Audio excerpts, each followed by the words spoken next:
da na subscribe kana ka danna ƙararrawar sanarwa domin samun ingantattun shirye-shiryenmu a kodayaushe. Assalamu alaikum, barkamu da haka sun karkanci da kwajin samun shirin inna lillahi wa inna ilaihi raji'un. Allah ya sa ta gida da gamsin da sirar suwa. Allahu akbar, rai bakon duniya. Yanzu nan muke muke samun labarin da so jigo kuma mahaifiya a masana'antar Kano.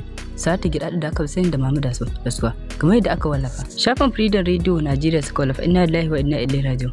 Allah ya jaruma Sa'ata gida da aka sani da rasuwa. Yan uwan da sun shaida Freedom Radio cewa mutuwar fija'an ta riske ta daga kwanciya barci bayan ta yi sahur.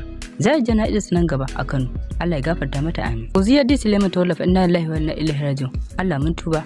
Allah ya gafarta Mama da su. Inna lillahi wa inna ilaihi raji'un. Shafin Nozin Trending suka lura inna lillahi wa inna ilaihi raji'un. Allah ya hajjiya Sa'ata gida da su rasuwa yanzu. Allah ya mata rahama amin.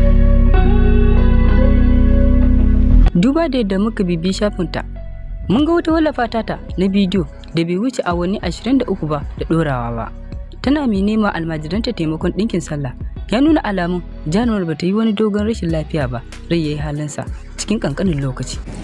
Jama'a assalamu alaikum, sallah na karatowa yan dugun da su ma'ana marayu da almajirai ba su da kayan sallah a tallafa mana wanda Allah ya bawa iko dan Allah ya taimaka mana da kuɗin da zamu je kasuwa mu siyo musu kayan sallah su ma su dinka su shiga tas su je sallah idi tas su ma cikin kayan sababbi cikin ikon Allah.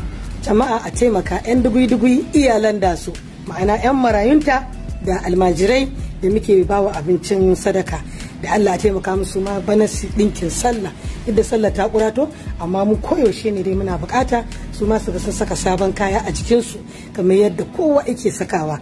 Allah ya bada ikon taimakawa, duk wanda yake son taimakawa yi mun magana insha Allah zan bada bank details ina sai a tallafa mana mu je mu siyo musu a kasuwa. Allah ya ba ku iko, Allah ya ba mu ladan tallafawa marayu da muke da almajirai. Allah ya rufa kowa asiri. Mun gode sai mun ji daga gare ku. Da fatan Allah ya ji kan Mama da su da dukkanin al'ummar musulmi da suka riga mu gidan gaskiya ya kyautata makwancinsa amin. Da na subscribe kana ka danna ƙararrawar sanarwa domin samun ingantattun shirye-shiryenmu a kodayaushe.